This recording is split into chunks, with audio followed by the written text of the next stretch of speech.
Welcome back to Somewhere in Time Podcast, everybody. Yeah. SomewhereInTimePodcast.com is where you find us online. All of our episodes are streaming there. And hey, it's 2025. So happy New Year, everybody. We did have a new-ish episode come out last couple weeks. Our favorite albums, well, me and Tim's favorite albums from 2024. So if you haven't had a chance to check that out, check that out. But yeah, it's 2025, which means we're going to talk about albums from 1995, right? No. As per usual, no, we're not there yet. We still got a bunch of, well, at least a handful of 94 albums that we want to finish up. So this episode, we are going to dive into Low by Testament. But before we do that, there's a couple of things that I wanted to get into. So probably should talk about some current events, news. Do we want to say hi? Yeah. I want to say hi.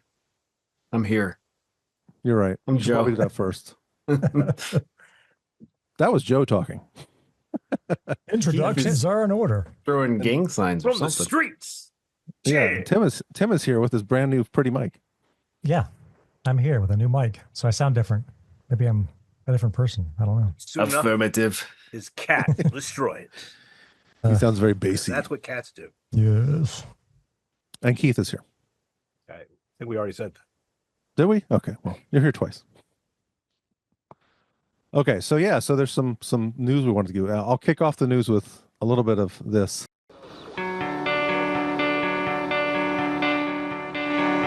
Okay. So we'll play like the first part of this song in honor of. Like Jimmy Carter, like electric underwear. Like any idea that never had a chance to go anywhere. This is who you are, a celebrity. He said like Jimmy Carter. It did. Song's called Jimmy Carter. Yeah. And we lost Jimmy Carter. Who he looked to be like 100 years old. Yes. Pretty impressive. A great human being. Not really that great of a president, but Well, better I think we're human maybe being. I'd say the accolades came after his presidency with the Habitat for Humanity and all that stuff. So But to be fair, also, presidents have gotten a lot worse True. since he's been around. God damn it. Yeah, we've seen the worst of the lot since he was here. Yeah. yeah. So I don't know how much we want to cover. We're not a political podcast, so there's not a lot we should really talk about with him. But hey, he lived a long life, and we should move on to Exodus because stick with our It's our a book of the wheelhouse. Stay in our Bible, wheelhouse. and that's where the presidency really should be. With the Exodus, are we doing Exodus tonight? I missed that one. No. I'm saying No, We're going there's to some talk about Exodus- changes There's that have some occurred. Exodus news. Oh, There's some Yes. news about the band Exodus. They Yeah. was they it John parted- Tempesta? Because he was in that band, right? probably he was in every thrash he's band. been in every band. Yes, he was. No. Oh, was he? I think briefly, yeah. Mhm. I believe I think so. Yeah. Yeah. I think he was on their 92 album. I think he was on is that Force of Habit? He was on Impact is Imminent, Good Friendly Violent Fun, and Force of Habit. There you go. 3. Wow. Good Friendly Violent Fun was, I think, a live album though. I believe. Not Fabulous Disaster. They're great. Oh, No. Album. After that album, I tuned out. On that album, it's like Force of no- Habit was like sort of their attempt at the Black Album. It was very streamlined and Well, when a great band named Testament first got started, their original singer was this guy named Zetro. Yes. That's Steve right. Zetro Steve Sousa. Sousa, Sousa. who has just been fired. He fired me. You're Was he fucking fired or did he quit? It says it's one Exodus of those parts combinations ways with thereof. Steve Zetro Sousa. Yeah. So When has anybody been fired or quit where the rest of the band didn't say whatever the opposite thing was? yeah, right. Yeah. Dave Mustaine. Well, That's that's a good one. one way or another. He says he quit, and the rest of the band says he's fired. So Yeah. Anyway, so they've brought Rob Dukes back in. yes. Uh, Now, Yeah. when was he in the band? He was in the band 2005 early to 14, 2000s. I think. Okay. All right. So he's the one I saw live. They were opening for Slayer, and it was kind of nice, getting to see, Exodus, except he was the vocalist, and I didn't like him. Well, he's better than Zetro, I think. I like his voice better than Zetro's. Yeah. Yeah, me too. Yeah. I saw them with Testament also, and I saw him open for Slayer, I think. oh, okay. Yeah. Well, I saw him with Testament and Death Angel in 2021, and I got COVID at that show. So fun Oh. in Baltimore. You can't go to Baltimore these days, and somebody's leaving there with COVID when you go to Baltimore for a show these days. Unless it's We made it last unless it's time. Maiden. Yeah. Unless it's Maiden, yeah. We were okay last time at the Clutch show. And That's Boyvon. true. Actually, maybe we're just shitting on Baltimore. That's right. I forgot about that one. Yeah. Fuck you, Mhm. Eric. It is the most beautiful city in the world, according to that hey, fuck you. one bench. It's the city that reads, motherfucker. Hey, they might be going to the Super Bowl. You don't know. It's true. Charm City. Speaking of, we should say congratulations to the Commanders to making it to the championship game. Jaden Daniels did it again. That's right. Jedi 5. Jedi 5 did it again. To go to the championship, NFC championship. I can't believe it. So the other piece of Exodus news was Gary Holt has a book out or coming out. Is it out or is it coming out? I think it's coming out. You can pre-order I it. believe you could pre-order it. Yeah. You can pre-order a signed copy if you. It's only $31 for a signed copy, which I thought was actually a pretty good deal. It's pretty good. Yeah. I might Fabulous Disaster from the Garage to Madison Square Garden the Hard Way by Gary Holt. Yeah, it's probably a very good read. I mean, most of those, musicians from the 80s and, those books are usually really good reads because Yeah, I mean, he he got was. some good stories. They've got some great stories, but most of them really can't expound upon them too well. So they Yeah. bring in, thankfully, ghostwriters to compose the literature into a readable, repertoire. I would give Bruce Dickinson a pass on that because his book, I'm sure, was written He by probably him, could have written his own. Yeah. and it was good. Actually, get the audiobook of that one because he reads it. And it's fantastic. Oh, nice. I That's still am behind on Dave Mustaine's. I know we're not big Mustaine fans, but his first book was really good. Oh yeah, And I need to read his second one. I still haven't read that one. It came out like he has a 2 or 3 second book. Yeah, it came out like 2 or 3 years ago. What? Yeah, it came Probably out not when they good. did the re-release of Rust in Peace, whenever Yeah. that was. I think that I think that's 20 what it or was. right? That'd be It was in 2020. Yeah. yeah. Well, he definitely had a second book. I just never got it. So I had no idea. yeah, his first one was really good. Oh, yeah, Have it to was go through great. that. Might be the fastest I've ever read a book, quite frankly. Yeah. But I don't read books because I'm an idiot. Oh, I see. The inside story of the Megadeth masterpiece. Is that what it is? Yes, the one with him on the cover, or like the Yeah. Of live. course, he's on the cover. Well, I mean, yeah, duh. But it's like a live shot of him, right? Yeah. hmm No shirt, I think. Yeah, Yeah. Correct. that's what really drew my attention. The no shirt. Oh, I bet. Yes, of course. He's hot. I hope that's an Side old of it is picture. in a thong. It is an old picture. I would think Okay. so. Yeah. Anyway, we've gotten we went to He looks Exodus. like No, we're getting a Looks little like a- tangented here. Yes, He looks yeah. like a Lord of the Rings wizard now. Oh he yeah, kind he of does actually. Yeah. or a hobbit. Combination. All wizened and old. Figured he was wrinkled and gnarly. So Yeah. Maybe he's an elf. If he was an elf, he would look fantastic right now. Those And my guys are- axe. Get it? My axe.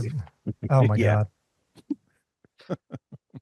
one does Good not Lord. just waltz into Mordor or whatever the word It is. is not simply. Yes. It's The other piece of news I had was this is more regional to us, but it was pretty cool to see this. There was a benefit concert called Ladders for Leaders that was in DC or was it Maryland? I don't remember where it was. Oh. I think it was in Maryland. Now that I think about it. Yeah, Anyway, Yeah. it was a concert that was that featured some members of the band Wrathchild America, Brad Divins and Shannon Larkin, who have not played, to my knowledge, haven't played on a stage together in probably 30 years. Yeah. And also some members from Kix, because Brad Divins was in Kix at the beginning of his career. So, yeah, it was cool to see. I wasn't at the concert, but I saw some footage, and it sounded really good. Like even the cell phone videos that I saw, the sound was excellent. Like the drums sounded fantastic. I mean, I'm sure Brad had a hand in doing some of the sound, and Probably. he does sound for huge artists these days. So not that surprising that the sound was great, but yeah, it would have been cool to go to that concert. They only played two Rothschild American songs, which and probably not the best ones either. So Well, one was Dangerous, Ugh. which is, I mean, that was never even on a Rothschild album, thankfully. No. It's among their worst songs. How much Ugly Kid Joe did they play? None. But they played, no Deposit, No Return. So, which is also not one of the best Rothschild. no, if you're going to pick, I mean, It's got some awesome drums in that song, but oh, the yeah. lyrics are so bad. Oof. Yeah. Yeah. Very, very, come on, baby. Come over to my band. But I mean, I guess considering there were two members from the band Kix up there with them, Yeah, they're that's like, true. what's our most cheeseball, goofy, silly songs we wrote? And Dangerous would definitely be one of those.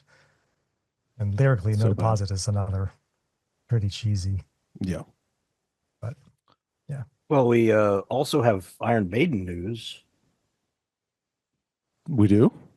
Legacy of the Beast, the online app that I signed on in day one and I've been playing for 8 years straight, came to a close on December 31st. No. They shut down the servers.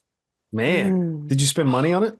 I probably spent $5 to $10, through Okay. the years.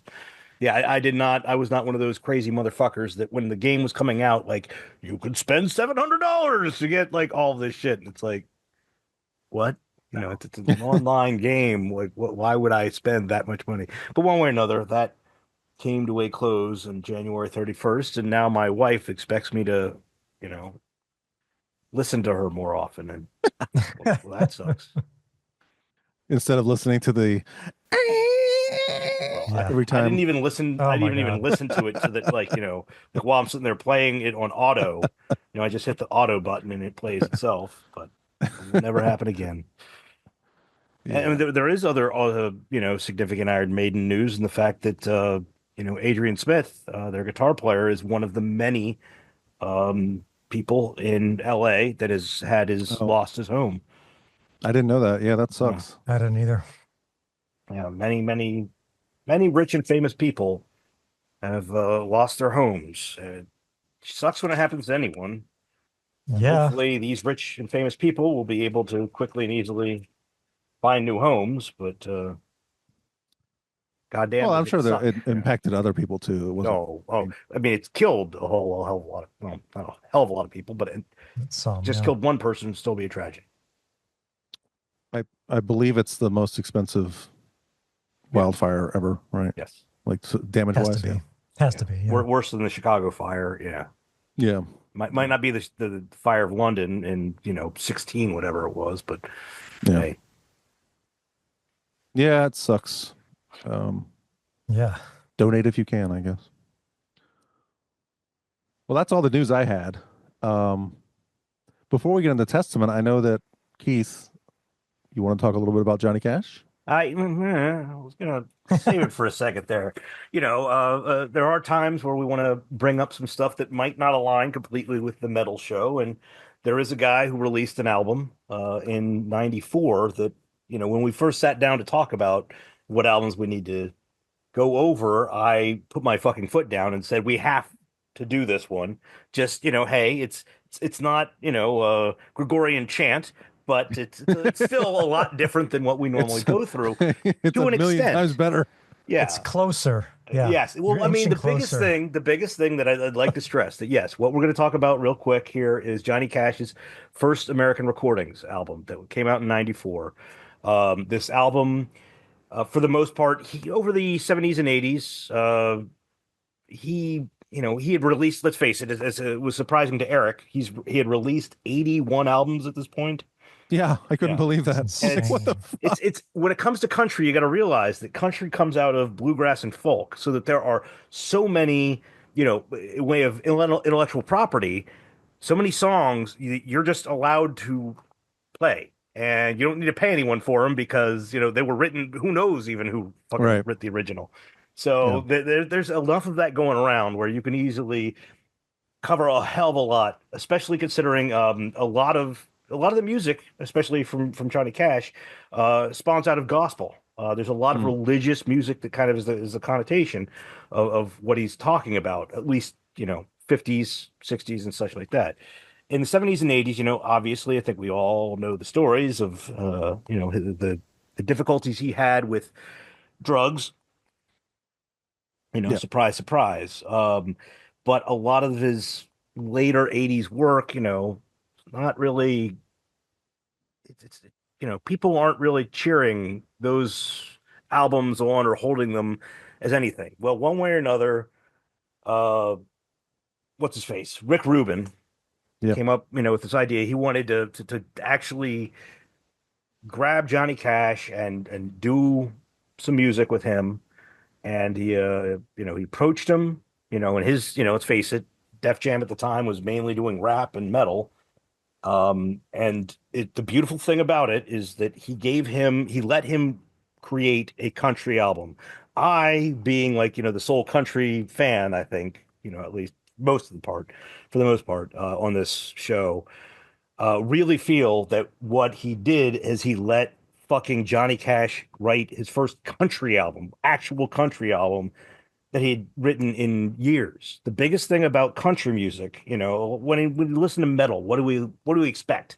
Flaming guitar solos. You expect, double bass drum at some point in virtually every song at this point. You expect a drum kit where the guys are going to be doing some crazy fills. You expect a bit of show in that.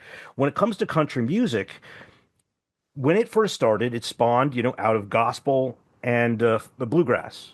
The most important aspect of this genre is voice, is being able to sing along and having other people sing along with you. Yes, you're going to have a guy strumming some music, sure, maybe even a banjo player, but there was almost no percussion whatsoever.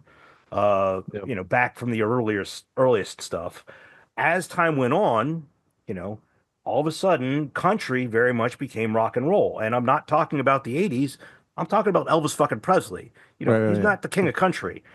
The king of rock and roll very much stemmed out of very much country roots, and the fact that, he very much was a one guy with a guitar and a great voice.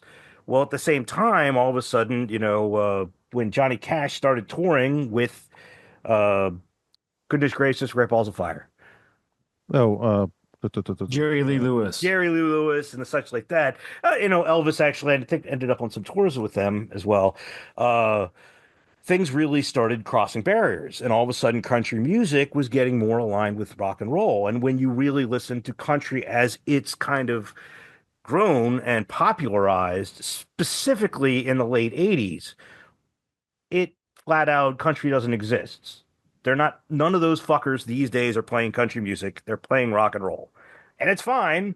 I wish they'd just be honest about it and say, this is a goddamn rock song.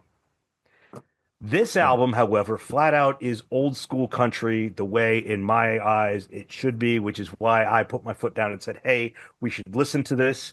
This needs to be something we talk about as well. Who wrote some of the songs on this album? One was written by Chris Christopherson, but Chris Christopherson had written numerous Johnny Cash tunes to begin with. Also, Tom Waits wrote one of these tracks. Now, I love some Tom Waits. I don't know. I hope the rest of you do too, but it's not as though he's very metal. There's another guy, though. I know who wrote a song on this album. The song is named 13. 13. Yes. Yeah. A little Glenn Danzig. Yeah. It's a hilarious thing. Like, apparently Ruben gave him a call and been like, all right, we want you to write a song for Johnny Cash. He said yes and finished writing the song in 20 minutes. Like, as soon as just like done, he went down and did it instantaneously. It wasn't a matter of like, what else do I need to add in here? He already was just like, I need to write a song for Johnny Cash. This is it. And so we'll listen to a little of that. But one way or another, let's go ahead and listen to a little bit of this. There's only a few tracks. I feel like let's not get too well. Before we do that, I believe I read, and correct me if I'm wrong. Maybe you know, maybe you don't. But I did do a little research on this album, and from what I found out was that originally I think Rick Rubin had envisioned more like a bigger album. And he sat down with Johnny, and Johnny was just playing a couple songs on the guitar and singing. And he's like, "Nope, that needs to be the album. Just you and a guitar. That's it. That needs to be the album." Yeah, the quote I have is, "I would like you to do whatever feels right for you." And Okay. yeah, let's see here. Cash decided to record the first solo album without any accompanying musicians, just him sitting and talking. And I mean, to me, yeah, most of this was recorded in his Tennessee cabin in Rick Rubin's home in Los Angeles, and then there's of course 2 live tracks that were recorded in L.A. Right. at the Viper Room, Tennessee Stud and The Man Who Couldn't Cry. Right. Yeah. But that is, I mean, that's listening to this, and especially listening to, I mean, hell, I'll admit it, I could probably right now sing you the entire front to back lyrics of Friends in Low Places. You know, okay, you know, it's part of my past. Well, But, which song did you want? I mean, we could start off with Delia's Gone, but I really want to play a little bit of Beast in Me, because how is this song Beast in Me not covered? You know, by a metal. I mean, this is like a metal song. I mean, I hear this. I'm just like, the lyrics are just like, God damn it. This would be a badass metal cover. Yeah. I did listen to the album too, and I liked it. The beast in me is caged by frail and fragile bars, restless by day and by night, rants and rages at the stars. God help the beast in me.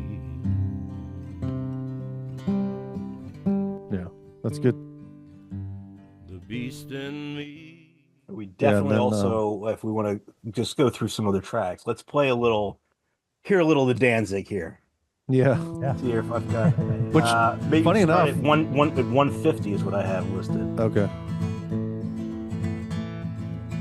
Funny enough, this is the first song you hear in the movie Hangover. I was born in the soul of misery. It's done by Danzig on that one. Yes, correct. Never had me a name. They just gave me the number when I was young. They just gave me the number when I was young.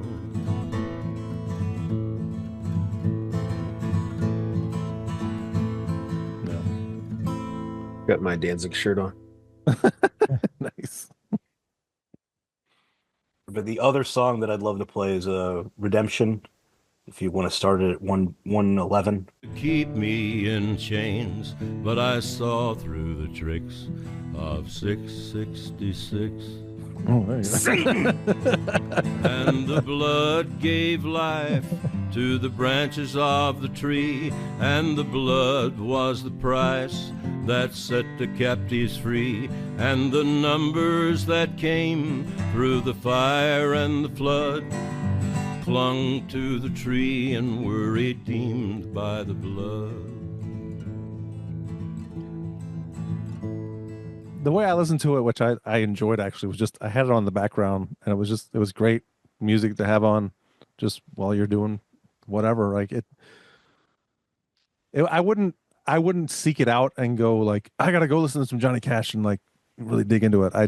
It was cool music to have on in the background for me. Well, the biggest things about true country music is they're about vocalists. Vocalists are the instrument that is what's going to stand out, but it's about storytelling, so that there's I mean, for these songs, like if we want to play a little Delia's Gone, we don't have to, but it's about a 14-year-old murder victim in Savannah, Georgia, who pretty much told her boyfriend that he was an asshole, Delia, so he killed her. Oh, Delia, Delia, all my life, if I hadn't shot poor Delia, I'd have had her for my wife. Delia's gone, one more round, Delia's gone.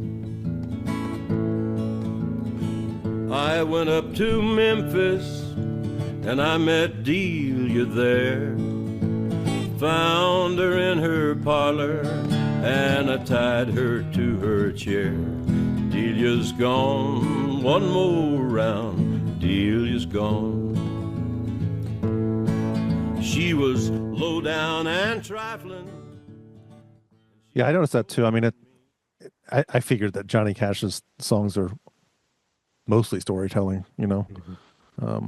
So Well, the one beautiful thing, let's face it, when you talk about like the beginning of punk rock and everyone's like, oh, it's the Pistols, no, it's the Ramones. And everyone's like, well, what about the MC5 that were doing it 10 years beforehand? Johnny Cash, as much as he wasn't, no one's ever going to say he was the start of metal or punk or whatever. But the inspiration that this man has done, for me, he is the second greatest American, musician of all time. No one's ever going to touch Miles Davis, in my eyes. But one way or another, Johnny Cash, he's a good, solid number 2. And the effect that he's had on virtually all of the badasses of most genres of music is definitely, you can, hear it in his tone. You can hear it in his lyrics. You can just hear it. Yeah. And, this album in and of itself, he also did 4 more right. albums after this with Rick Rubin, and eventually, does covers of, Soundgarden and Nine Yeah, and Inch Nails. I thought that's what this was originally when we first started talking about, like when we first started talking about we need to talk about this album. I, for whatever reason, Figured thought that it included. wouldn't be that, but instead you ran into a Danzig tune. Yeah.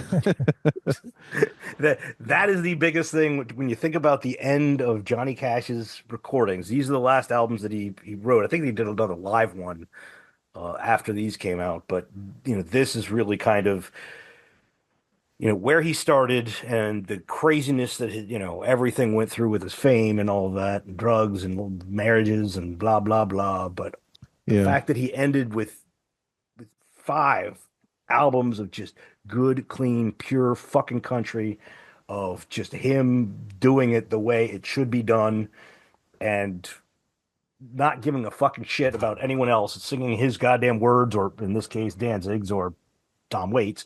But still, it is a beautiful thing. And for anyone out there that has never really gotten into Johnny Cash, these American recordings are really, as Eric said, simple, easy listen. You don't need to, you're not going to be needing to concentrate on, the wanky guitar solos or, how the engineering was on this one compared to everything else, because it's simple, easy. Yeah. It's put a mic in a room and just yeah.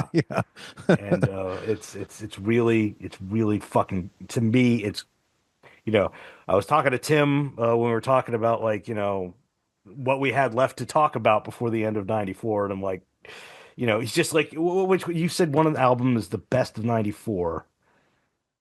Oh, God, there were a few. Pantera.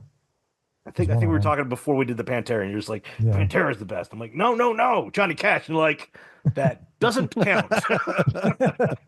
Yeah. So this might not be the exact thing that everyone is familiar with, but seriously, everybody listen to more Johnny Cash.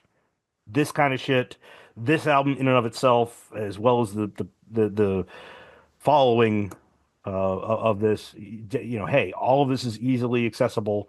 You're not going to have any problem trying to find some Johnny Cash through whatever means you have. So listen to more of it. All right. Well, segue into Testament. How do we do that? Just get right into it, I guess. Well, Yeah. let's face it. This Testament album, Testament was my favorite fucking band. That was like my metal band. Like, fuck you, Metallica, people, and Megadeth. Screw you. I like Testament. This album is when, let's face it, their lead guitar player bounced to go play jazz or something. Yeah. And their drummer left to go run an antique shop with his wife, I believe, was what it was. Did he leave or was he fired? We're going to go to this debate again. I found your segue though. It's one of Johnny Cash's most famous albums was recorded at San Quentin which is Wow. San Francisco. And there's a San Francisco band. There you go. It's a stretch, but Live at San Quentin and live at Folsom Prison, and well, And San Francisco and Testament. And let's play a little bit of Testament.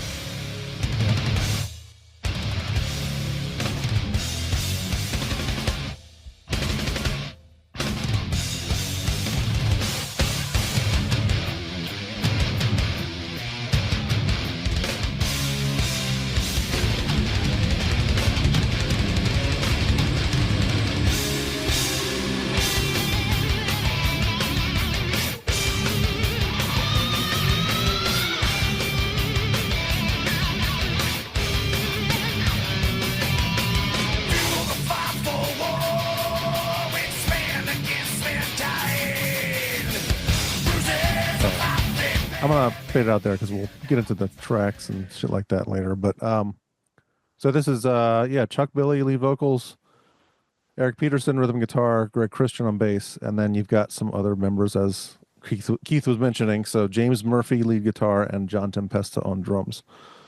James Murphy of Death and every fucking death metal band ever. I just looked at his list of bands. It's not as extensive as I thought, but it is he was extensive. It's a lot, but it was Obituary, Testament, and one album with Death. I was Those only are- one guess of them. it's- I guess I I think it thought was it was more, Obituary. but okay. Was the bigger band he was in. Leprosy he was on, right? I thought it was the next one. I thought it was Spiritual Healing. I think it's Spiritual Healing. I think you're right. Yes, it is spirit. Yeah, no, it's absolutely Yeah. spiritual. Yeah. And this album was produced by Garth Richardson or Garth. Garth. Why his name is mentioned that way. Anyway. And also credits Testament as Is it producers, that? and I don't know what the fuck that's about. And Dave McKean did the album cover artwork, and Michael Wagner mixer, and Bill Kennedy recording. So there's a lot of people involved in production, but overall sounds good. It's a good sounding album. Well, Well, oh well, It yes, is. we Except for we got except for some drums. Yeah, that's right. yeah, And Ulrich the drums. You know. There was they maybe did. some They mastering. new-steaded the drums. Kind of did. yeah. It- And I never noticed it until I was listening in the car the other day, and I'm like, I can't feel or really hear the drums, and so I thought maybe I can fix this. I think I fixed it. Yeah. I could have fixed it more, but yeah, I just isolated the drum tracks with some software and put them back in over it, and now it's to my satisfaction in the car. So, that'll be available for no one anywhere except for us four. I'm pretty sure that's illegal to sell that. Yeah. Distribute it. Yeah. Probably so. Kind of. Yeah. I mean, I wouldn't be making. I mean, if it's free, yeah, it's funny. I mean, you look on YouTube and you see all these all It's- kinds of shit. Like That's people true. like, and Newstead Justice for All from- Newstead or whatever it is. whatever Yeah, it's just called. yeah. They don't seem to Yeah. care. They just put ads on it. Yeah, right. Yeah. Exactly. I guess as long as people are watching, Yeah. Yeah. Google's making money. Right. So this is the 6th studio album, last album on Atlantic Records. They got dropped. Yeah. Yep. The 90s happened. Yeah. Yeah. Yeah. The album is dedicated to Sabotage guitarist Chris Oliva or Oliva. Sorry, Oliva? I think it's Oliva. Oliva. Sorry, Chris I Oliva. believe so. He passed away while Testament was working on this album, and he's thanked in the liner notes. Yeah, and so I don't know, Keith. You were saying something about. Do you not like this album, or were you just? All right. This Not- is at a very definite point of my life. You know, like I was definitely doing more punk than metal. Like I rushed out and got that Pantera album.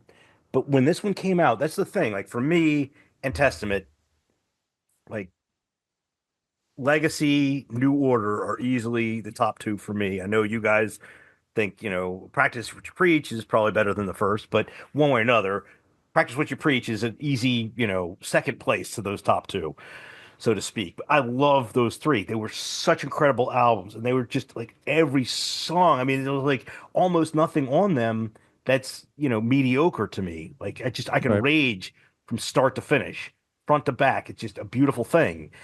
And then Souls of Black came out, and About that had some good tracks. I enjoyed It's half good. it, not as much as the first three. And then the Legacy came out. The ritual. Ritual. The Ritual, whatever I don't even remember the goddamn name of the album. That was just such a disappointment. It was just like I didn't like any of the songs on it. It was just like, wow, this is garbage. And then so like this came out, and I'm just sitting there like, all right, I gotta get it.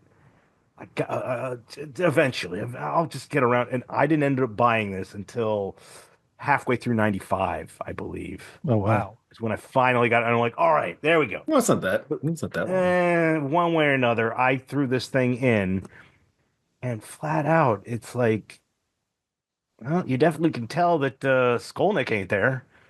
And it's like, and I'm waiting to be like something to happen here. When we were talking about, what we want to really do for when we're talking about these albums is come up with what's their best, what's the best tracks on these. And I sit here and listen to this from start to finish, and I'm like, the hell is the best track on this? I mean, it's not as though it's a bad album. I enjoy it. I can just sit there and nod my head and just like, okay, like Trail of Tears is good. Mary is, Hail Mary is good, but nothing is as good as any of the shit that's like on Practice. I don't have anything on here that just like fucking blows my head up and makes me want to hop into a mosh pit and strangle a human being. So this was, to me, I like the music. I especially like, Murphy. I mean, I love Murphy. He, to me, is like a very, very specific bass player that I really fell in love with and made me want to start playing bass. And I That's love Greg how Greg Christian. Christian. Yeah, what? Damn it. Yes, Christian. And I love the fact that he was finally writing. He wrote Chasing Fear, and then the PC, and of course, obviously the instrumental, however the fuck you pronounce that. Yeah. Rutsucker Oh, Doji. take a look at the donkey. That's Yeah, definitely whatever. Viking, whatever it is. I would guess. But I don't know that he wrote or was involved in the writing of anything, previously. So it's like seeing his name listed on it was just like, yeah. But I still, regardless, listening to this album start to finish, it's an album. I thought this was a return to form for them. That's what I personally. thought too. Yeah. It was a It's- big change in style. Yeah. They Back slowed- to That's true thrash. too. They didn't. Well, I guess they slowed down kind of before this, but they're tuning down a lot more on these songs. And they have a drummer that's actually playing the drums. I think Yeah. That's another thing about him. Yeah. Let's face it. Yes, he's playing the drums on this album, and he quit as soon as they finished recording. To what was he doing? Well, I think they tour with White Zombie, and he just kind of jumped over Yeah, there. I think so. Yeah, pretty sure. he went to. Yeah, he He's went like, I to can tour make with White Zombie. 4 times as much money for half the work. Yeah, right. Who I wouldn't know the do drums that? in that band are like 16th on the hi hat, and Yeah. snare Yeah. every now and then. That's pretty much it. Well, then So the guy who easy. replaced him is John Detta, God damn. and he left as soon as they were done with the touring to join Slayer. Apparently, More money again. Well, yeah. I mean, this album came out, and thrash metal was not at its height, and No. they were off Atlantic at that point, so they probably weren't making a lot of money. They probably but weren't they were touring. still on Atlantic. Yeah, they're still. While they Well, were, yeah. But the- Well, they White were Zombie touring was. while- They were about to. They'd blown up at that point oh yeah. Oh yeah. Yeah. Yeah. because they, So what they Testament were needed to they were do- about to put out their big album. Mhm. Testament needed to be on Beavis and Butthead if they really wanted to Yeah. blow up. Yeah. Well, they needed to have their earlier material on Beavis Yeah. and Butthead. I don't know that Beavis and Butthead would have been like, Dogface Gods is good. Maybe. They would have made fun of the vocals for sure. Probably. Maybe they might have liked it. Some of those things you can't tell with them. So Yeah. There is something that, Joe, you mentioned that the music is a lot different. Eric Peterson, there was a quote from him about, he said, let's see, we got our last chance with Atlantic to do stuff a bit different. Their music director came to us and said, we want you guys to give us an alternative record. According to the word alternative, that means something totally different. So I came up with Dogface Gods, which is more leaning towards death metal. And I went, here you go. This is our alternative.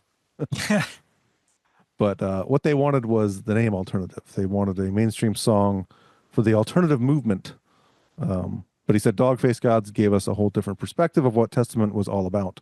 We were now entering the realm of Swedish black metal. We were flirting with that vibe and mixing with our stuff. It took on a whole new vibe. By the time we got to the gathering, we reinvented ourselves. Well, yeah, I guess you could say that. I'm not a. I like this album much better than the Gathering. Oh. Yeah, unfortunately for them, once they lost that original lineup, I feel like their direction was changed for the better, maybe on this record, but I don't know. And then they started kind of doing that. I feel like musical chairs, like you have just cycling through new musicians, and Yeah. it's just that the same Yeah. after that. Unfortunately, I mean, as because much they as still put out some really good albums after that, but they don't feel like the band kind of lost its steam. Really, even I would say even cohesiveness. I mean, there's a certain just like actors, you know, in a movie or whatever, you know, they have chemistry. Musicians absolutely are going to be able to, you know, build off of each other and you know, fill in gaps, so to speak. You know, where something else doesn't sound cool, all of a sudden, you know, some drummer knows, like, throw a little ding in there with a you know, hi-hat, or just hit the bell of a cymbal, and all of a sudden it's like, yeah, cool, perfect. But that didn't really happen back until, let's face it, they got their current bass player, and both you know, I don't even know who they currently have. Is it isn't Bostaff still the bass Oh, player? Bass player is, bass player is what's his face? yeah, the guy from- DiGiorgio? Yes, Yeah. yes. Okay. Well, he's kind of a for hire guy. I don't feel like he could be in it. He was in the last fucking Megadeth album. So You know, that guy can Sure. fucking do shit that is he's a beautiful musician. and there's a point where, like, if you replace a musician in your band who's like fucking way better than the guy you had before, it kind of just it wrecks it. Like, I don't think there's ever been a drum fill on a Testament record until this one. I mean, yeah, it jumps out immediately. As soon as you put the album on, you're like, oh shit. That's You gotta not that you're like, that's a new drummer. You know? And within a second, you're like, oh, this is different. This is Yep. this is better. I mean, in terms of drumming, this is much better drumming. And Greg Christian, I think, is a great bass player, but when you have Steve DiGiorgio come in, it's like, oh, yeah. Yeah. oh, well, Yeah. how are we gonna if he's not touring with us, who the fuck's gonna play that shit? You know, you're kind of screwed. Yeah. Yeah. They're still playing musical chairs with their drummer too, because like it was weird because who was before Lombardo? They had Lombardo someone- was playing with him. Yeah, but they had someone before that too that was pretty well known, I think. Anyway, that guy left, and then Lombardo was there for like a month. Well, No, he Lombardo was there for was a while. with them, Actually, and then he he- was with Suicidal, he was- and then he's like with fucking Mr. Lombardo, Bungle. Misfits. Yeah. he played on The Gathering, Lombardo did in Oh, that's right. 99. And he toured Yeah, with that's him, and then he did his other stuff. Then he came back just to tour with them recently, but he didn't do any recordings with them. Right. No. So he Well, that was wasn't the like- excitement. People were like, "Oh, we'll get to hear another recording with Lombardo on Yeah. drums," but that never happened. So, Never happened. And then which is unfortunate. I would have liked to hear that.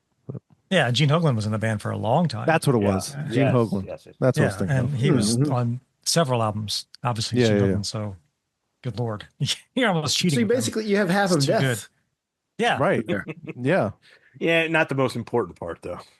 And you actually had another guy who was in a Death at another point on Yeah, this right. album. It's yeah, true. Yeah, They've had all of death that's- except for Chuck. Chuck and then- Schuldiner.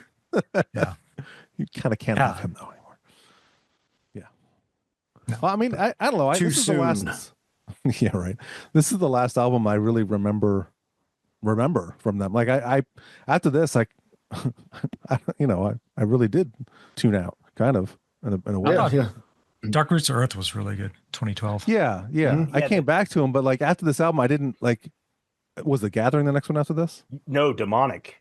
Demonic was terrible. Yeah, that's the whole thing. Like, I gave up on Testament completely until, you know, I saw him in 2010 with Death Angel? Anthrax, Death Angel, and Anthrax, Hmm. Yeah. and it was just like, I mean, Yeah. that show in of itself brought metal back into my soul and was just like, fuck yeah. So I immediately went and bought, Formation of Damnation, played the hell out of that. Worship Music, I bought both of those at the show, and they didn't leave, neither of those, left constant rotation for like the next year. Yeah, And they that came really- back in like Yeah. 2009-ish, I guess it was. And it was great. Like their albums have been pretty consistent. The last one was a little forgettable for me. Tides of Creation. It was good, Yeah. but it wasn't like it didn't. I didn't go Hit back me to it a as- lot. Yeah, Yeah. me neither. So Dark Roots But of that- Earth, I'd say, was solid. Brotherhood That of was really Fake good. was good, not as good as the previous two. yeah, But yeah, Demonic, every time I fucking hear it, I'm never going to stop saying this.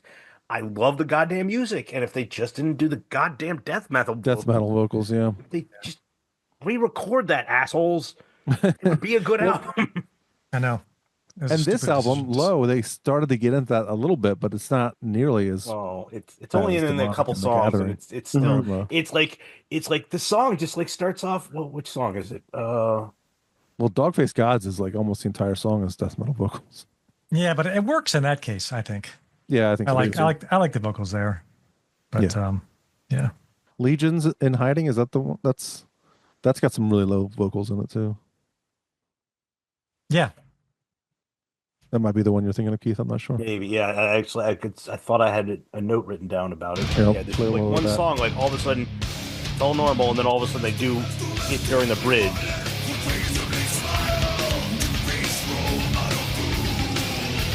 I mean,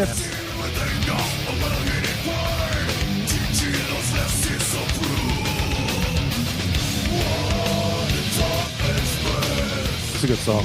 Really good Oh song. yeah. Awesome.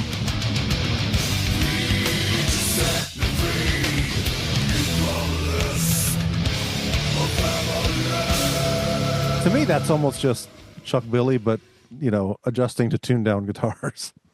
Yeah. Yeah, it's a Makes good sense. point. Yeah. Yeah. Um, The intro to that, or that opening riff, they use that as their intro music or their opening oh, that's right. Yeah. music live for a little while before the album came out. A year before the album came out, that riff was kind of their. I guess they just liked it enough to open all their shows with it.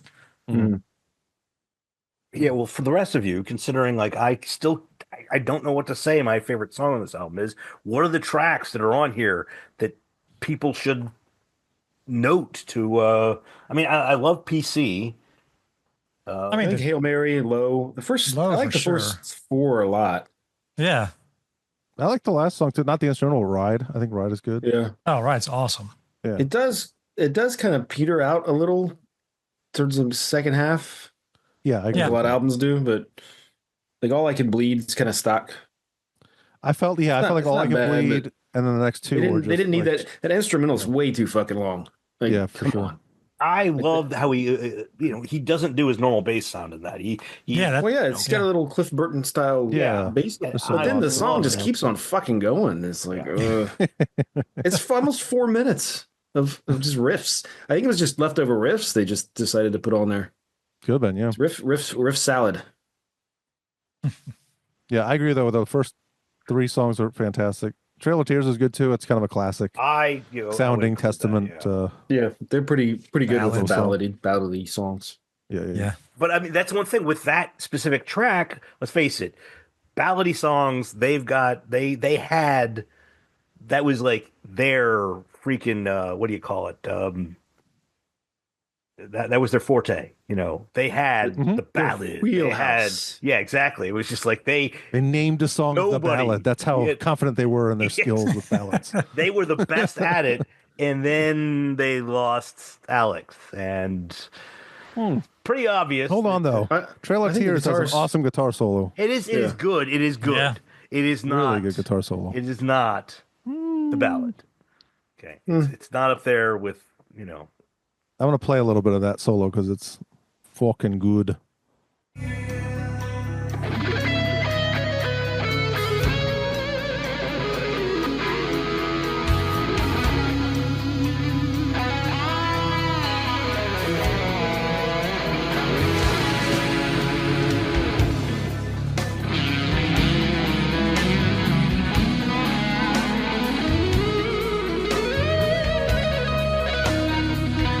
That's really cool.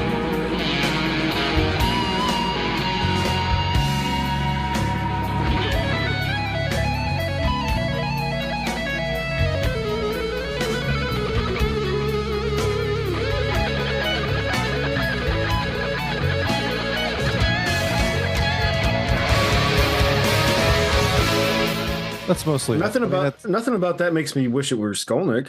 You know, And I mean, that's a great solo. I love that solo. And I seriously, like, when he was the guy that came in to replace Skolnick, I was like, all right, I love him. I've known him Yeah. from other projects. So I wasn't really like, oh, darn it, that guy.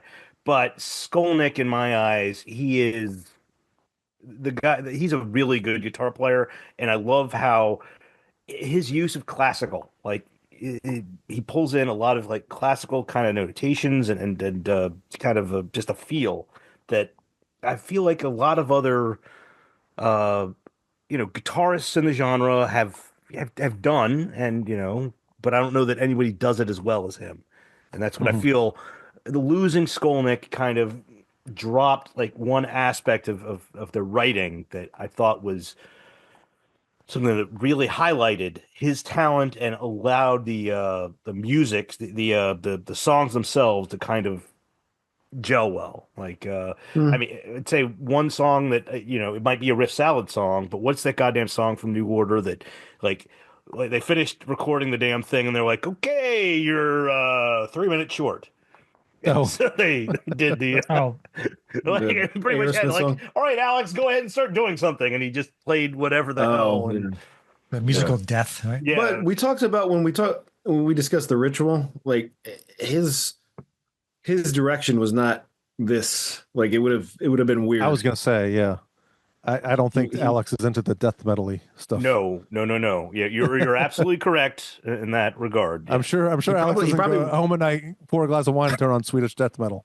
He probably wasn't going to do like drop C sharp tuning. No. So that, yeah, you're right. I don't know how well it would have fit. Which I mean makes sense when you go back to the Formation of Damnation and Dark Roots of the Earth. It's like those albums are definitely more early Testament sounding than the death metal stuff they wrote. So Oh yeah.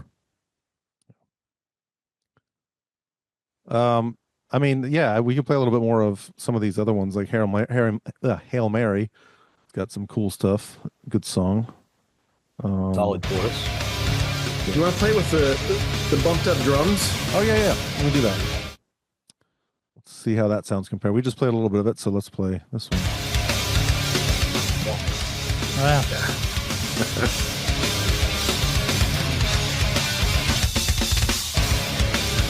Definitely sounds better.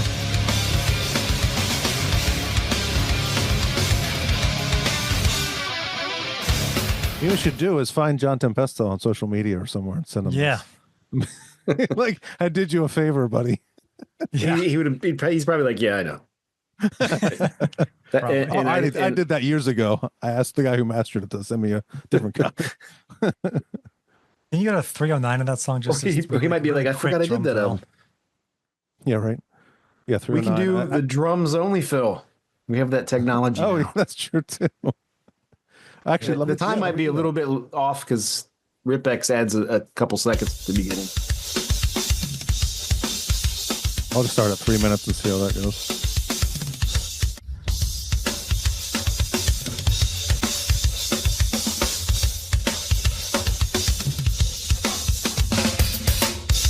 I love that. Hi hat. I also liked 150.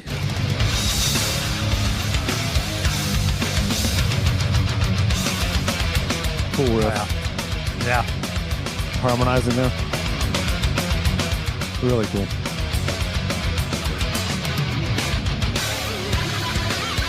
You know, it's funny, Tim, that fill I wrote, that little drum fill at the end is something you'd never hear Louis Clemente do. No. No way. No. None I of was so this. happy when None of this. Yeah, you're right. No, I mean, when this came out, I was so happy because the drumming on the Ritual is so boring. Yeah. Even if you go back to their fast albums, the drumming is so boring. it's pretty boring. It's pretty. Like it's hidden more. The 'cause songs are good enough. Songs are so fast. It's like, okay, well, there's probably not a lot of room for solo or for fills or anything cool, which is not true. There would have been, but with a more creative drummer. But it just Yeah, he they're got good more enough. exposed as they slowed down. I feel like. Yeah. Yeah. That might have been the problem too. He might have just been like, I'm getting tired. I'm getting older and it's getting harder to do this. Tired Mhm. balls. Yeah, I'm tired. boss. So I mean, it seemed like album to album, it was getting kind of like slower and slower, and then he Mhm. left, and all of a sudden they're like, "All right, we can go back to thrash now." I mean, it's Get a like, good drummer in here. I mean, sorry, Louis. Let's play a little Dogface Gods.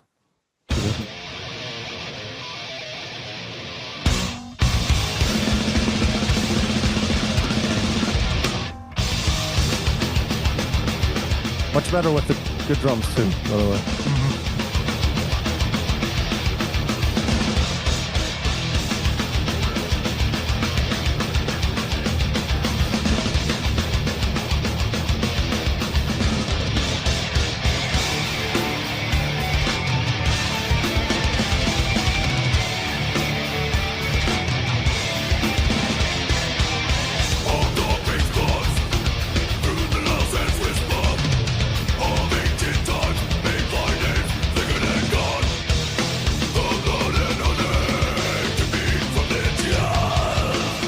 I love that. it's awesome.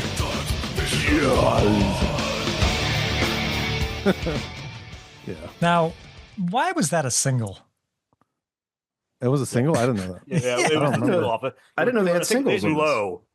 Low was the first single. This is the second Yeah. single. And that was it. They put 2 singles out, and this is one of them. Why? I mean, I don't know. Because the record company wanted an alternative track. That's And they right. singled. they said this is our alternative, and they're like, "All right, this is it. Sounds alternative to me." I mean, Isn't It that sounds just right, like Edith? Soundgarden. Yeah, It's our Seattle sound. Here you go. yeah, right. Yeah, I, don't know. That's come weird. on. I did We learn thought though. You said Sweden. You said Seattle. Shit. 94 is when Headbangers Ball went off the air. So, Yeah, there was That a video early? for I didn't realize that. I was It's a reading video something from- about that today. So, Huh. go ahead, Tim. What? there was a video for Low, the song Low. Yeah. And I don't recall ever seeing it until this year. So this guy sends me stuff from like all over. Like he sends me like Headbangers Ball UK stuff. Yeah. And he sent me this one, and it had a bunch of videos on it. I was like, there was a video for Low? Yeah. And I was like, this video is stupid, but I'd never seen it before.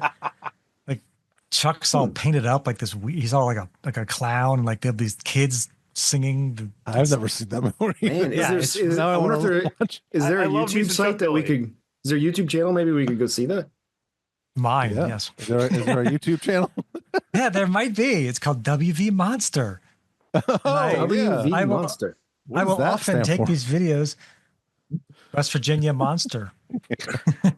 It's an old Virginia chapter, or sorry, West Virginia chapter of the Metallica Club that I turned Oh, it's into the my West own. Virginia chapter of the Monster Energy Drink. Yo, bro! Yeah, that's what it is. Man, let's go have Defunct sex with chapter random that I- women that don't know our name. Oh my god, I repurposed this is it. So fucking anyway, hilarious. yeah. You- So I'll upscale these things to HD as best I can anyway. But yeah, the videos. I mean, the funniest thing is like, so YouTube chooses a thumbnail image for the actual video, right? Before you actually start Yeah. watching it. The thumbnail for yours, Tim, is hilarious. Well, I made sure to make that it. Oh, okay.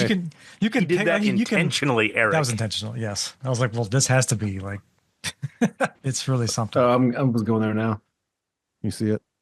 Oh no! Oh, that's Chuck. Yeah. That's Chuck.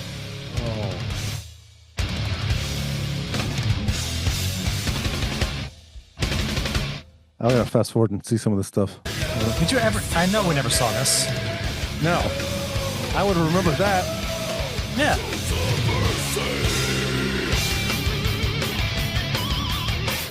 Why are there kids? Why are there kids? I don't know. This is weird. I mean, Do maybe. you know who directed this?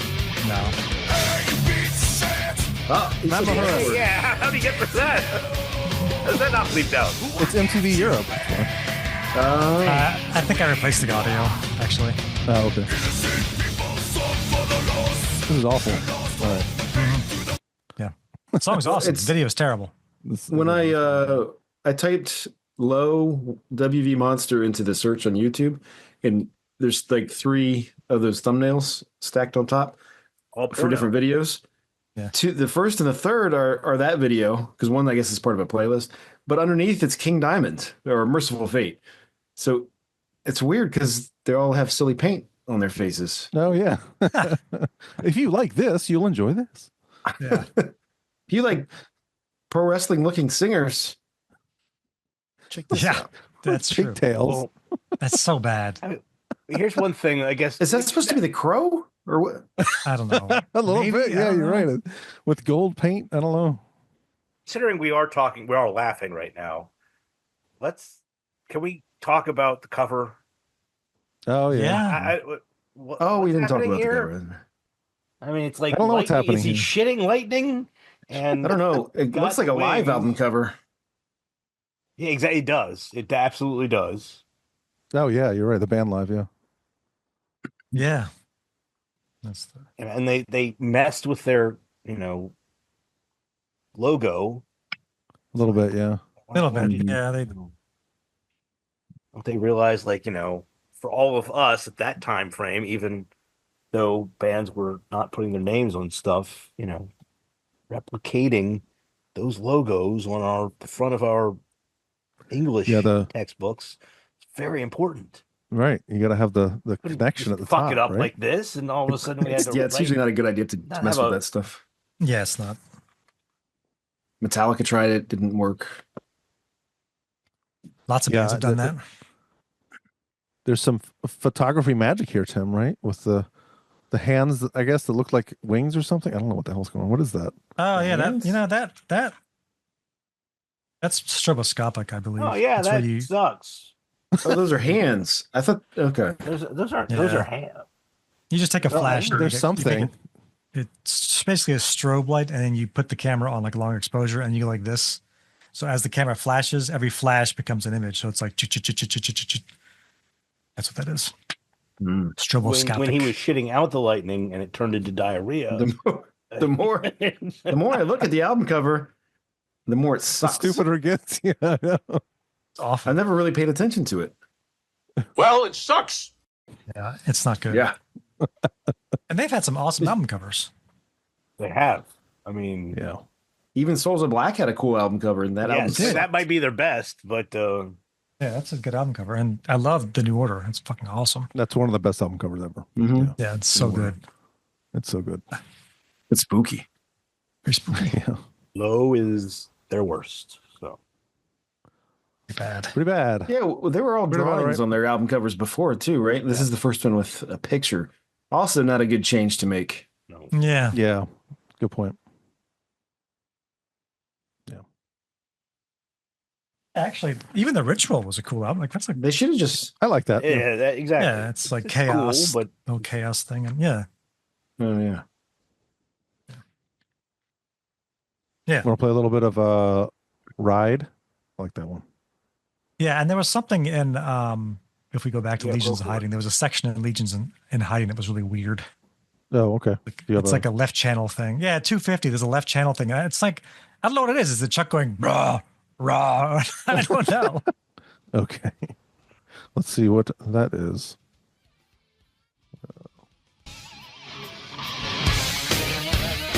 Oh yeah, Yeah, like tribal chanting. yeah, Oh, yeah. Let's go. From the left, right? Correct? Yeah, Yeah. left. Yeah, I never noticed that before. it's really weird. yeah. It's definitely a headphone thing. I don't think I'd ever Yeah. heard it before until I put headphones on. I was like, what the fuck was that? Yeah. What's going on? Rewind that. Yeah, and then Ride. Ride is so good. The beginning, I know this is very random, but the beginning drum thing reminds me of Crackdown by Guar. Most people probably don't know that song. Crackdown! Yeah.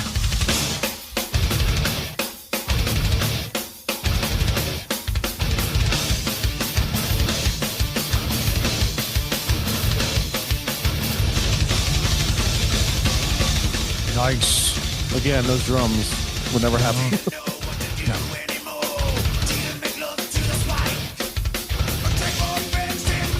I love that guitar thing. Yeah. The no pickup thing. Yeah, that's so cool. Yeah. Oh, that riff and the double bass. Yeah. God.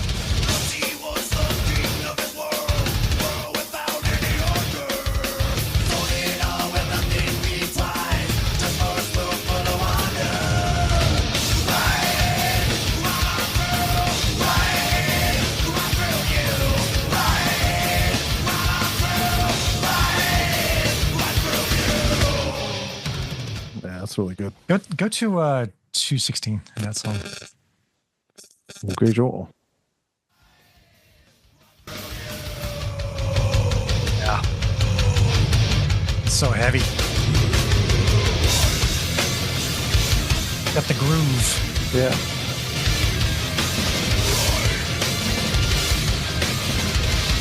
Oh, the drums there. Awesome. Yeah. Fucking awesome. Fades out with that guitar thing too. Yeah. Yeah. Or not fades out, but you know what I mean. Yeah. Oh, I wanted to talk about Shades of War real quick too, just because the opening reminds me of a certain song by Metallica. I don't know if you guys got that too, but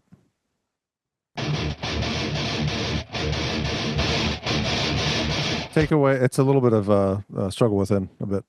Oh, yeah. Wait, Yeah, play you're it right. again. Oh yeah.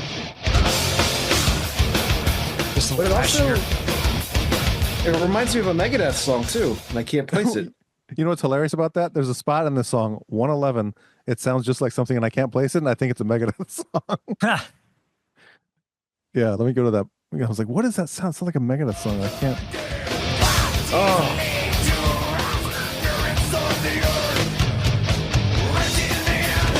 This.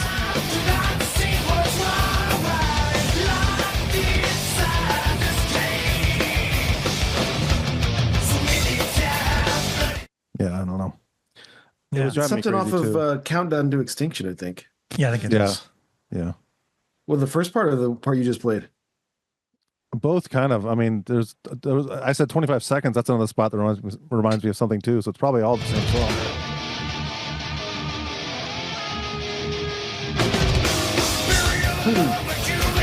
That thing there, that reminds me of something else. Oh, okay. That might be Ghost, actually, that reminds me of, which is totally not. Well, yeah. Yeah. Yeah, Ghost would rip them off, obviously. All right. Quick question if for the rest of the show. All right. Del James wrote, co-wrote, a handful of songs on this album. He also Yeah. wrote some of the stuff from, The Ritual. He's written, he's been involved in, with these guys at least up and through Dark Roots of Earth, and apparently this is the guy that wrote the story that Guns N' Roses November Yeah. Rain and that entire bullshit is Yeah. based off of. Isn't that weird? Well, I mean, let's face it, there's a lot of didn't know that. incestuous relationships Yeah. that happen in all of these things. How the hell did GNR and Testament never tour together? I mean, GNR's, GNR not is more two rock and different roll than sounds? metal, but yeah. GNR Testament's more thrashy, right? So, and GNR turned into way more of like just a rock band. Mhm. Yeah, Yeah. Mhm. Yeah, So, they were a lot more radio friendly than anything Testament put out. yeah. But They probably played some still, festivals together or something. I'm sure they still well, do play festivals together every now and then. Yeah. It's just considering they had, a guy that was that close with Guns N' Roses. From what I read, he's a good friend of Axl Rose. Like, how would, and if he's writing shit with Eric and Chuck that much over the course Yeah. of, let's face it, starting with The Ritual and ending in Dark Roots. I mean, that's what, It's a long 12 time. years? That's definitely more than a decade. So, I mean, let's face it, of that decade, I don't think Guns N' Roses played a single show, but Yeah, right. Yeah, true. that might explain it. Yeah. But yeah, it's one way or another. Yeah, it's hilarious how incestuous the music community can be. Well, we ready to grade this thing? Yes. Yeah, I Oh, think so. It's one of those times like I love this band and I really Yeah. don't want to give them the grade I'm going to give them. Oh no. Be like, don't worry, buddy. You get a B plus because I love you. That's what I'm giving it, a B plus. Oh, That's what I gave it to, was a B plus. I'm going to give it a C plus. Ooh, okay. There's just nothing substantial that just jumps out at me. It's fun, and we didn't even goddamn play any of the bass track. Damn it! Not too late. We can play a little bit of We've it. already finished recording. Yeah. No, you should play some of that.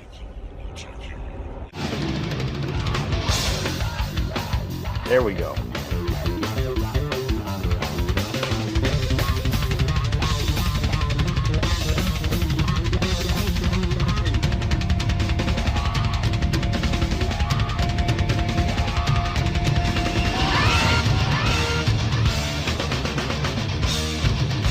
There you go. There's your bass. Thank you. C plus. Joe. I think I feel a B is appropriate. You? Yeah. Yeah, I was going between B and B plus. So, Yeah. Makes sense. Yeah. I think I had B written down, then I changed it to a B plus after I played it a few more times. I was like, I like this album. It's fucking good. Yeah, it's a good album. I like it a lot. Yeah. All right. Shit you should know about, shit you've been into, shit you would listen to, whatever you want to call this. It. Shit. I thought you had the shits. For Christmas, we're now in the new year, but my brother's here on the show got me, the soundtrack from the Muppet favorite movie, movie which ever. has been played more than anything else, and I didn't want to do that considering we already talked about it. I myself also bought myself, Marvin Gaye's What's Going okay. On, and then I almost got that instead, so I'm glad I didn't. yeah, I bought it after I got the package from you guys, so Okay. I got that myself. As I was out in the used section, I found a Weather Report album. Weather Report, of course, is Jaco Pastorius's, huge band that he was a part of in the 70s. Yeah. But part of that, I also picked up, it's not as though you can see anything of it, but this is Steve Earle and the Dukes. And the name of the album, it's not, I guess it's just named Jerry Jeff. Steve Earle is another country guy, one of my favorites. For anybody that's seen The Wire, he was one of the actors on The Wire, but he definitely does some of the country stuff that is, just him and playing, but he definitely does a lot of the huge bombastic drummer with 18 pieces and all of that. So he like, as much as I might be like, oh no, true country is the only country that should be, this guy definitely as much as Johnny Cash himself didn't even stick around to only doing that, neither does he. He did a series of releases where he did all covers of the biggest people that influenced him, and this is was it Townes Van Sant, Jerry Jeff, and Guy Clark. So he did a set of 3 albums that are virtually cover albums of the work of his 3 most important influences as an early artist. This one specifically is the one for Jerry Jeff, who I had no idea who he was, but as I was flipping through stuff, I mean, I'm always going to love running into some Steve Earle, and the guy definitely, I'd say on this one, I makes money, money don't make me is probably the one I've been my favorite of what's on here. So We play a little bit. Steve of Earle.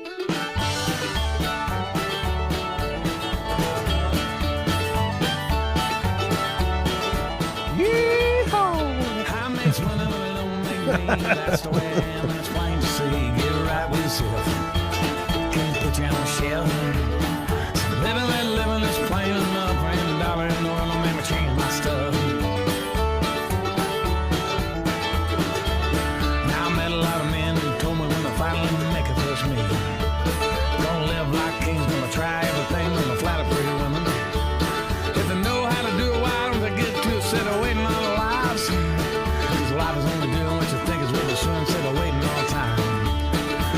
All right. Cool. I can go if no one else is volunteering. Go ahead. This is my pick this week. The artist is Damien Rice. The song I'm going to play is not this from this album, but Irish singer songwriter.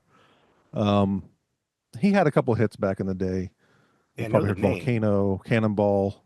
But yeah, it's So he was on the Breeders. no, not that Cannonball. Oh God. That Oh wait, no, he was in Presence of the United States of America. Volcano. no. Your other favorite band. Oh God, no. No, this album came out in 2003. He had another one in 2006, I think. He hasn't had anything since, but he's still around. Like it's weird. He's like he does shows in like China. It's very odd. Or no, Korea. Fucking Marty Friedman. Which one? Good Korea or bad Korea? I think South Korea. I believe. The third one, the West Korea. That's China. But he actually in this album and I think the other album. So there's another artist that he performs with, Lisa Hannigan, I believe her name is. She's also Irish. I believe they were in a relationship together. And here's the song I want to play. It's kind of weird because it's like it's a breakup song, and the lyrics are kind of brutal, and I think it might be about them, and they're both singing on it, which is really Wow. yeah. That's Yeah. Wow. And maybe she didn't know he wrote it about her. I don't know, but Is she apparently the stupid? story is that what's that? She's stupid. Like everybody knows. They're all like, this poor girl. I love this song, man. This one's gonna be huge. Like so many women out there are gonna be like, "Yeah, I hate my boyfriend. Yeah, right. Let's tour with it." Wait, why? I'm not touring with you. What? Well, no. You know what's funny is she did tour, but the dude fired her like right before they went on stage. So Oh, so For the maybe he's first not a great show? guy, but he writes really fucking good music. Well, I don't know. This is the name of the song I want to play is called "Rootless Tree." It's on the album 9, and this is a live version from Abbey Road. Let me see. I had a section I wanted to play specifically, so let me start there. But this song, I love this song so much. It gives me fucking chills every time I play it. So play a little bit of this.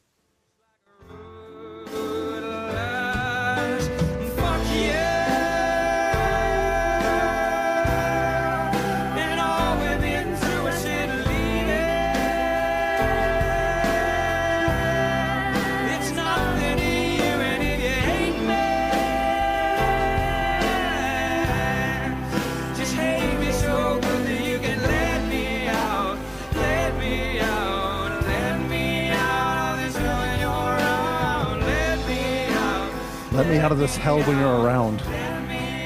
Brutal.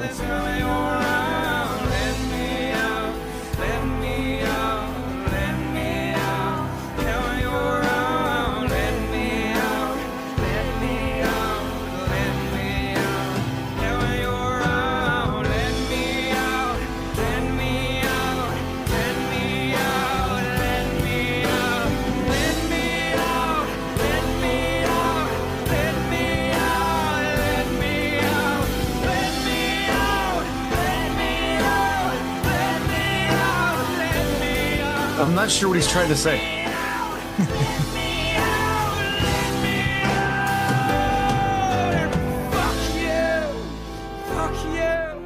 So good. So you're saying there's a chance. So good. Oh, that song's so good. Anyway, that's my Yeah. That's not on that album though. He's only got 2 albums. It's not. He only has 2 albums. That song is on the album 9. It's a different version. It's a little faster. Well, what's that one? A 0 or an O? I guess it's a 0. What does your Oh. wife think about that one? Just play it and stare at her. God. Oh, I really like this song. Just I repeat. think you should blast like it too. oh boy. Don't you feel how the emotion in it? Anyway, Oh, who's have next? mercy. I'll go. Okay. I got something. All right. And I think it's kind of fitting because we were talking about the album Low, the song Low. I went and saw Cracker last night, and their biggest hit was a song called "Low." That's right. Low Cracker. So, yeah, Cracker. They've been around forever. It was my first time seeing them in almost 30 years. Like I saw them Wow. 30-ish years ago. J- it's still the same songwriters, Johnny Hickman and David Lowery, and then everyone else has changed in the band over the years many times, kind of like Testament. But just country-ish rock, blues rock, mostly country really is what they do. They don't have the twangy singing, but just seeing some veteran musicians up there that have been on the road forever. It's just fun. It's just good to see that kind of shit. I mean, I would say, Cracker really were alt country before anybody even coined that phrase. I guess so. Yeah, and they're still Or even their last album, which it's been like 10 years old now. That there's still the second whole half of that album it's a double album. Is basically country songs. Oh. But Yeah, Virginia guys too, right? yeah, the David Lowery's from he's Virginia. I guess the band started in Richmond. They're kind of a Richmond band, but there's a California connection there somewhere too. It's Camper Van Beethoven. always is. Yeah. And they covered some Camper Van Beethoven songs as well, like "Take the Skinheads Bowling" is maybe one of their most famous. The biggest, yeah. But yeah, it was fucking great. And no opening band to have to fret through because Johnny Hickman, the guitar player, just came out and sang some songs and played guitar. And State Theater, right? Theater, little tiny place. It was packed. Yeah. Just a fun night. Glad I Played got to that see them. place. Cool. Yeah. That was yesterday. Anything you want to play from them? Take the Skinheads Bowling. Yeah, there you go. Play that.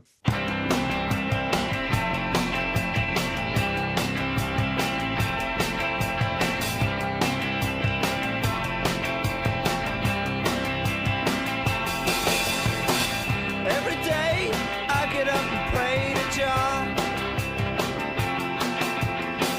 and he increases the number of clocks by exactly one.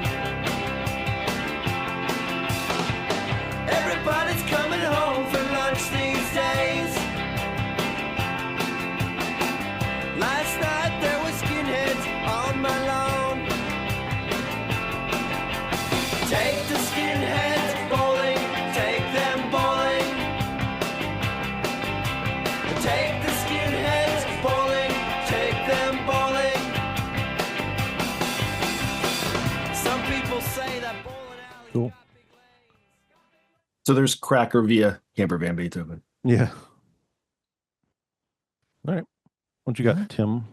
The cool thing I have is I got the For All Kings box set. Oh, nice. Yeah, so if you're Is it a video game? no. Shiny Dome Records in Morgantown, local record store. He's had this sitting there for like over a year, but it was How much was that? It was $70. However, for New Year's, he had a 10% off sale. And if you go next door to the local brewery there, you get another 10% off. So I got this for 20% off. So it was like $52.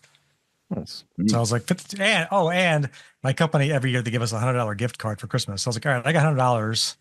Yeah. I can get this for like a little over $50 and I've wanted it. So I'm going to get it. So you made it's, $48. I guess. Yeah. So it's got 10 7-inch vinyls. And unfortunately, this is going to be a YouTube only thing if you want to see what I'm doing here, but Yeah. How does it smell? new. It looks like it smells good. We're opening the box. Oh my god. Unboxing. Well, I think he's An over. unboxing video. Yeah, Re- so it's got unboxing. like a lenticular thingy in there. I don't know what Just that word cool. means. It's like sort of 3D, but not. Okay. The initial artwork, I know about testicular, but not like the lenticular. drawing, it's hard to see. Oh, nice. Yeah. Well, yeah, there we go. There we Yeah. go.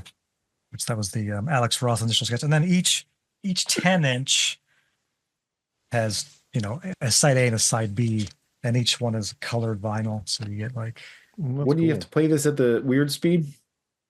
The 45s. Yeah. probably. I didn't check that. Oh, you haven't But listened so- to them yet. He Well, won't. They lose their value if you listen to them. I could.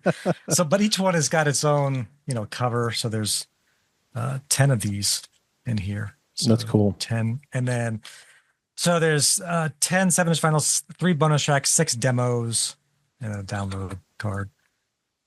So very cool. And, I've been wanting this for, maybe. This is why he didn't point it out. He didn't point it out to us when we were there because that would have been Well, half drunk and like, oh yeah. Yeah, you might have bought it, Joe. You'd been like $70 ain't bad. I didn't buy a t-shirt last night. I got plenty of money. Yeah, right? Oh, that's pretty cool. Look at that one. Yeah. Oh, yeah, I like that. Whoa. That's the Blood Angel Wings guy, Yeah. isn't it? I think so, yeah. That's probably what song that is then. Yeah, I think it is. So anyway. How about a new album, Anthrax? How about that? Yeah. And we're I supposed was just to- thinking that too. If 9 years, motherfucker. if that new album's not good, I'm gonna be very angry. Oh, I know. there is- Hey, let's face it. Them as a band have done some really great things in the last 15 years. Like they 2 have- albums in 15 Yeah. years. Well, true. Yeah, exactly. Fucking Scotty ain't going off and joining Mr. Bungle and writing a terrible album. a Knot Man in Game of Thrones. Oh, nice. It's awesome. I should retract that statement because it wasn't actually a new album by Mr. Bungle. It was a re-recording of a 1986 album. So never mind. But still, Well, the key is bad. and we saw him live, and it was like kind of not great. So All of that stuff instead of any of the old classics. Yeah.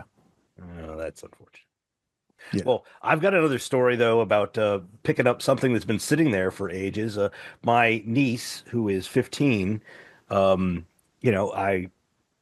and I both were using my new band, my old band's new live album that came out earlier this year on the last episode. But so I was buying that for my niece, but I needed to get something else because that was only like $30 to purchase that and have it get mailed to my daughter, my sister. One way or another, for those of you in the local region, in the DC area, like there's been an album sitting in the used version at Mobius Records that is the first Suspects album. And the Suspects were the biggest band in the early 90s in the DC punk scene. I don't know, did Instinct probably never played with them, right? no, we played with 2 bands, and you were one of them. So You guys played more than that, I think, but I don't even know who else we played with. I don't know either, but I remember we played a show in DC and opened. It was like 2 other bands. Oh yeah. I actually had that band CD, and I don't even fucking remember. Yeah. one way or another. So I got I've been sitting there like staring at for the last year. That band's first album is just sitting there, and it is like every single DC punk should have that as part of their collection. And I keep on flipping past it in the used section, like, how the fuck has somebody not picked this goddamn thing up? This is like a gold find. It's just like one of those things, like when you're flipping through and you run into Iron Maiden, and you run into Number of the Beast, or I ran into Husker Du's New Day, New Day Rising. You run into some fucking phenomenal shit, and that's been sitting there for a fucking year. So I'm just like, okay, I'll buy it for my niece. So my niece owns that too. So anybody who doesn't know the Suspects, go out and listen to them because they are awesome. All right. So Okay. bossy tonight, Keith. Go listen to this. Go listen to that. I'm always bossy. I'm the That's true. Punk on the Metal show, motherfucker. You want to? I'm gonna start tearing off some brakes, motherfucker. Knock some brakes off. Knock break. You knock them off. That's it. Yeah, That's no, what I you- meant. you- You know what I you meant. beat the brakes off. One or the other. Well, let's play another bully or before we leave. So for Tim and Joe and Keith, I'm Eric saying. Thank you. Good fucking night. Energy, aggression, power. To sum it up, it's a vulgar display of power. Sometimes I think you drink just a little too much blood. I'm sorry, I'm going to PA. Bloodaholics Anonymous. right now. Cutting it up big time. They are miserable slaves of Satan! Some cunt's recording this.